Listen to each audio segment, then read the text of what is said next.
is Still Reach. Allow me to introduce to you about the topic of today, the multiverse. More specifically, the Multiverse of Deku. This is pretty much a video inspired by Gambler, a digitizing YouTuber. I found their concept on the invisible variants of anime characters such as Sukuna and Yuji to be interesting. So I wish to bring that sort of concept up to my channel. With respect to the original creator, of course, I was the person who did the art, Stefan Goldie. You can check them out in the description. If anybody does ask, I'm introducing this video in the Can They Reach Absolute Power playlist, simply because I believe that two variants of the Dekus are capable of gracing absolute power based on their origins, which, if you can see from the thumbnail, you can honestly get why. With that being said, there's not much information on the initial Twitter thread where the artist posted, and contacting the artist was pretty much not possible on Instagram, and I don't have a Twitter account, so it's something that I will have to logically come up with. The first ever character that we'll be discussing today will be Spider Midoriya. Right beside the original Deku, we have Spider Deku, who I imagine is Midoriya who got bitten by a spider that had one for all DNA inside of it, due to David Shield taking a different route and helping All Might and going with the animal experimentation. Please don't ask how it leaves Eye Island. The spider biting Midoriya leads to him gaining one for all instead, and begins the process of Midoriya gradually being gifted these abilities. Now I can see this timeline being different with Midoriya not initially knowing that it's All Might's power until a few seasons in, and surprisingly Midoriya can handle his power pretty much better than his counterpart. This is due to the fact that Spider Deku has been bitten by a genetically engineered spider, which is similar to Miles' spider bite, or Peter's, but more so to Miles, seeing that Peter's bite is radioactive, while Miles is genetic. Though this one could probably have a limited arsenal of powers, technically, because this Deku would have a limited arsenal, but much better usage of this power. 1-4 doesn't have its extra quirks given, as reduced similar to Toshinori's, giving the user the stockpile power behind it. Though, if you believe otherwise, then do let me know in the comments below. However, this variation of Spider Deku has better versions of Black Whip and Danger Sense. This is due to his spider physiology. Midoriya might develop organic webs or simply create web shooters of his own, considering his intellect, even gaining a danger detection ability that surpasses Danger Sense. We're only using standard spider abilities because there's no info on the spider that been in the Twitter thread. After all, there's a headcanon. Still, I can see the Spider Deku handling 1-for-all with far more potency than original Deku, easily handling 5% 1-for-all in the first few episodes, right out the bat. Becoming a wall-crawling, spider-swinging, danger-detecting hero / partial vigilante with the power to create air currents in the near future. Quite possibly. The next person we got is Cowboy Deku. I call him Shiv Deku though. One that seems to be inspiration of an early design concept Deku that Horikoshi drew, considering that we don't see his other eye. This variation of Deku is allowed to whip out his gun and start shooting his ops, considering the holster we see on his side. Now we know that 1-for-all doesn't affect weapons, but considering what Mei Hasume could achieve, I would imagine this Deku could use air bullets in a way that replaces traditional bullets. Air bullets that are generated from 1-for-all, such as the scene where whenever Deku presses his fingers, an air current is immediately generated. It will be essentially like the Air Force gloves that he has in the manga, but in revolver form, so he could quick shot his enemies from afar. This Deku likely prefers long distance combat than close quarters, but he can get up to close quarters if he needs to do so. I can imagine this Deku seemingly being trained by both All Might and a pro hero Snipe. Shiv Deku also likely uses 1-for-all less on his body and focuses more on shooting. However, this variation has more tricks up his sleeve, such as using his other quirks that gets developed over time, with him using smoke screen and gear shift the most on his fighting style in order to catch his enemies off guard. This version of Deku is likely the second most accurate out of everybody involved in the Dekuverse. I could see him definitely being a hero, however, I don't know if his morals will be about the same as the main version, as this one will probably be more like it's a headshot villain than think nothing of it. Maybe. Next up we got female Deku. Femme Deku actually. She's 18 this timeline and bisexual, but only enjoys people who are subscribed to somebody named Still Reach. So, you know, you're not pulling her. Unless you're subscribed, then you have a chance. Generally, I don't know what more to say. It's just like a gender change, so I don't think it'll impact the story that much. I mean, I guess, you know, the Baku Deku shippers will be pretty proud. I don't quite understand the concept of how her body will impact her power. Just don't face her on that time of the month, I guess. I should not be saying that.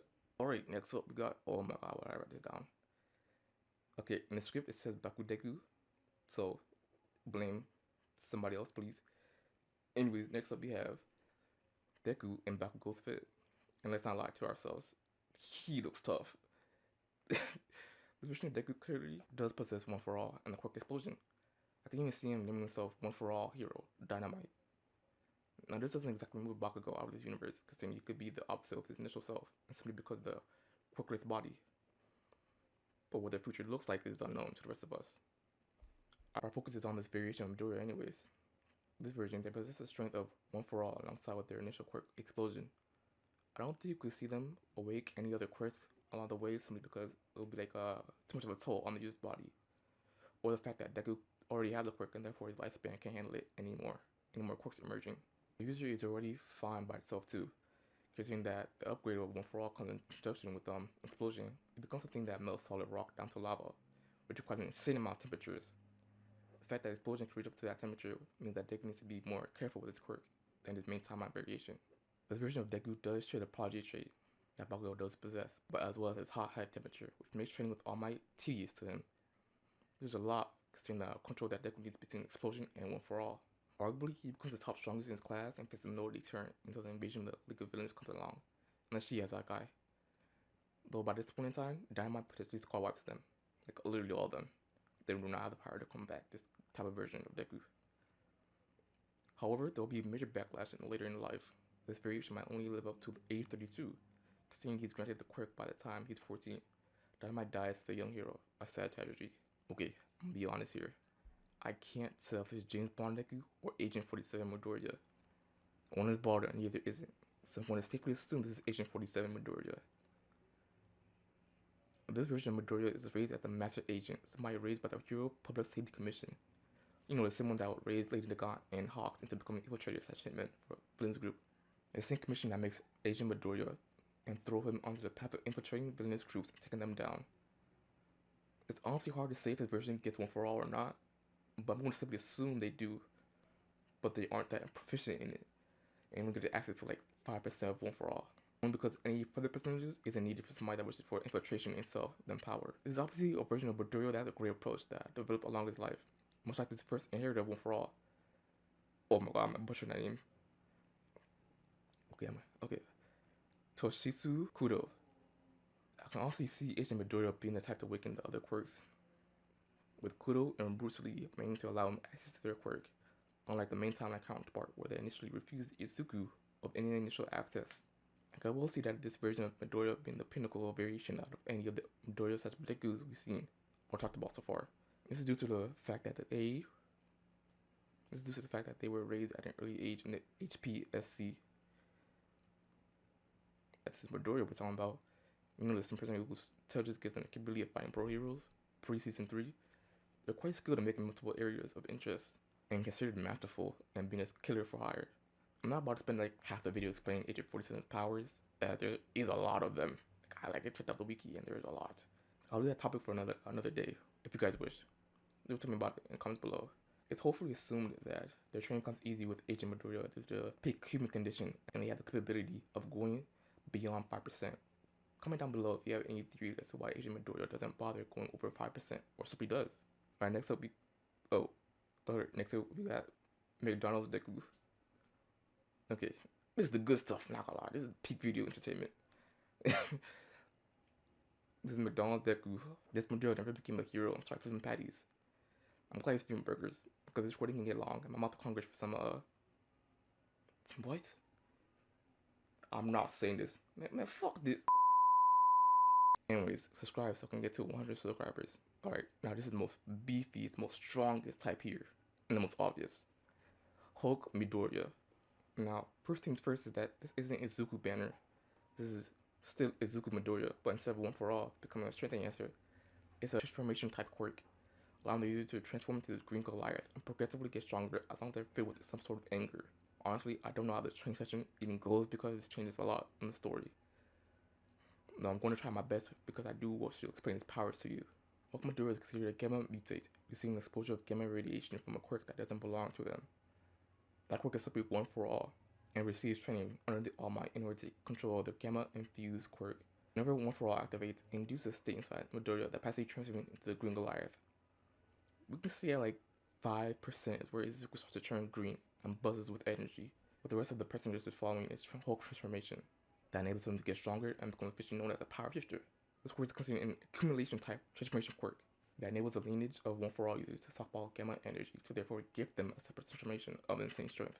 For Deku, it's different because he has to unlock percentages to make sure he doesn't fully Hulk out and lose control. The percentages become locked onto the full potential of the quirk. This variation is more definitely most powerful due to how absurdly strong Marvel Comics Hulk is. No doubt this version of Deku defeats All for One, but the story isn't as easy as it seems, as he struggles with his emotions most out of any of his variants. On the city of the verse, I can see this power being ridiculously shaped down to fit the verse, as any push from a Hulk Midoriya would be enough to bring in no real threat to the story at all.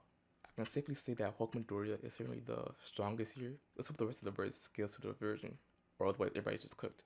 Deku Samurai, a variation of Deku that takes up swordsmanship instead of physical combat. I imagine this variation is actually similar to a certain One Punch Man character named Atomic Samurai. Atomic Samurai is a character from One Punch Man that, as you guess, is a samurai that is considered Earth's strongest swordsman. A top S-class hero, something that Midoriya will likely become. Much changes in the story, as I doubt becoming a samurai will change anything for Midoriya besides his fighting style. I imagine this version will have superior speed than most of his variants that don't have it. I wouldn't imagine Samurai Deku becoming as strong as somebody like Atomic Samurai because scaling problems, but does become somebody that is at least known within the verse over time, like his manga counterpart, like a solid 5th place at best by the end of the series. Combining his one-for-all quirk with his equipment, aka the Sunblade, and HD Katana preserved by All Might for generations. All for One currently retains a twin blade, the Moonblade. It is Midoriya's task to return both these blades back into order to become the legend, which he does by the end of the series. These swords are both real in One Punch Man verse, and I decided to bring them over because I feel as if it would make sense for that All Might and All for One would have these two blades and be in a constant struggle to get them from each other. Honestly, wouldn't it be so cool to see Samurai Deku perform Atomic Slash with full calling 100%? You've seen the blade flow over 100 times with green energy fitting behind it as Midoriya executes those slashes. Somebody needs to animate that. I'm broke, so I can't I can't pay. Okay. There'll be 2 other Dekus that I want to tap on doing this today's video. Maybe for another video if you wish to see that. Wish you already know what to do. I can't do these Deku variants because of one of them is already in the manga, and the other one has been nothing for the Fantastic Four Deku. I mean, I guess I can just say Deku went to space and got one for all, but that sounds so much cooler as a separate video. But now you can look up your own theories. Last and certainly not least of today's video, we have Midoriya Jordan. No, not that Jordan. Deku Jordan, his power now book, the Green Lantern ring. We'll be changing his backstory just slightly. We will as well say that the ring is a support item for One for All. Something that this is made solely for One for All users. A piece of technology that All for One granted to his younger brother, Yuichi. His support item, the Green Lantern ring, allows the wearer to simply transform drowned in the green light of One for All without proving a great risk to them, giving them the power to channel greater amounts of strength at the risk of dissipating into the energy themselves. Forged for One for All users only. This allows nobody else to take the ring, as it has a unique connection only to Deku Jordan. We already found out who was the most absolute strongest powers here, and its obvious choice being that of the Hulk. However, this is still a video where we must discuss who has the potential to gaining an absolute ability. So I'm offering my choice of Deku Jordan, considering he is based off of Green Lantern, and they're known for their incredible willpower. This pretty much allows us to be brought to the end of today's video. Odd for the second episode to introduce the blatant answer halfway through the video, but whatever. Hell, even the other answer I gave is also obvious. Hope you enjoyed the video though. Hope to reach out to you next time as the official representative of Super Wiki.